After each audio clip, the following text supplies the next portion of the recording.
See this report, see the light of day, be examined, be debated, be published as soon as is practical.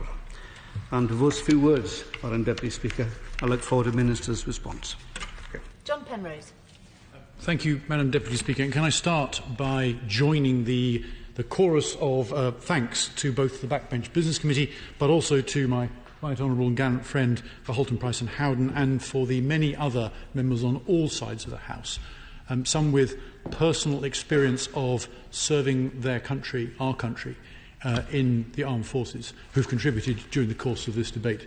This could not be a more serious and a more important issue. As a number of colleagues on all sides of the House have said, this is about how we take the country to war, whether we take the country to war, and whether or not we have done that in the right way in the past. And even for those of us like myself who were not here when the debate and the votes were held, it could not be a more important and serious issue for us all to be addressing. There is a thirst, I think, not just in this chamber, but more widely across the country. There is a thirst for accountability.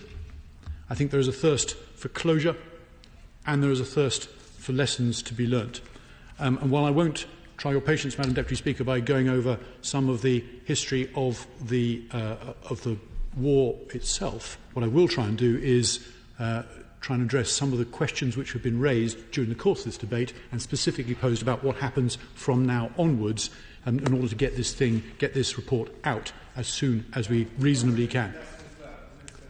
Very briefly, then I don't want to take... Thank him for giving way, and I wonder whether he's able to give us an undertaking that the government will implement any recommendations that come out of Chilcot, which actually improve the transparency of the decision-making that is involved before we commit the country to going to war.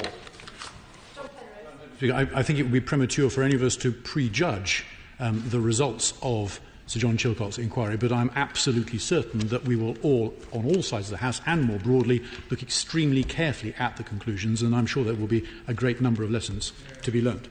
In line with the timetable set out by Sir John Chilcot in his letter to the Prime Minister last October, which a number of colleagues on all sides of the House, as I said, have referred to, we are expecting the inquiry's report to be ready for national security checking in the week beginning the 18th of April, i.e. sometime next week. Once Sir John indicates that that is the case, the work will begin. And, as the Prime Minister promised, it will take no longer than 2 weeks. And once it is done, the inquiry will prepare the report for printing and publication. I should make clear, Madam Deputy Speaker, that at that stage, even when the national security checking process is complete, the report will still be in Sir John Chilcot's hands and will not be released to the government until everything is ready. The inquiry has said that it will complete the remaining work as swiftly as possible, and Sir John Chilcot indicated in his letter to the Prime Minister last October that he expects publication in June or July this year. Now, I'd like to provide a little more detail on what national security checking involves to reassure colleagues about what will happen, because there have been a number of concerns raised about what might happen and what might not in that process. National security checking is a legal obligation and a well-established standard process for inquiries considering sensitive material. It's the same process that's been used in extremely sensitive reports in the past, including those into the Finucane, Bloody Sunday, Billy Wright and Rosemary Nelson inquiries and reports, to name just a few. I'm sure everyone will agree that the report must not compromise national security or breach Article 2 of the European Convention on Human Rights by putting the safety of individuals at risk. It's a limited process with a narrowly defined remit focused solely on ensuring the inquiry's report does not put lives at risk. By making these extremely narrow and clear terms of reference public here today, Madam Deputy Speaker, I want to reassure everybody, both here in Parliament and anywhere else, that it will not and cannot be used to redact or censor material which might prove embarrassing to ministers or officials from the time covered by the inquiry. I am also pleased to inform the House that I understand the inquiry team expects to announce a firmer publication date soon after the national security checking process is complete, which may perhaps answer some of the other concerns which various members on all sides of the House have raised. Sir John made clear in his letter to the Prime Minister that he needs to complete several further steps after security checking before he can hand the final version to the government for publishing. As the House will be aware, the report is very large, over 2 million words, something like 3 or 4 times the size of War and Peace, and will be accompanied by many hundreds of documents. Due to its size, it will take a number of weeks, I'm told, to prepare for publication. This is under Sir John's control. Sir John has published. His team will complete the work as swiftly as possible. I should also, Madam Deputy Speaker, reassure the House that I have checked with senior officials at Cabinet Office and been reassured that there is nothing in the rules of purdah for the EU referendum that would provide a reason to delay the publication of Sir John's report once he delivers it to the government. So can I just finish this point? So, we will publish the report as soon as it is delivered to us in its final form by the inquiry team, whenever that may be.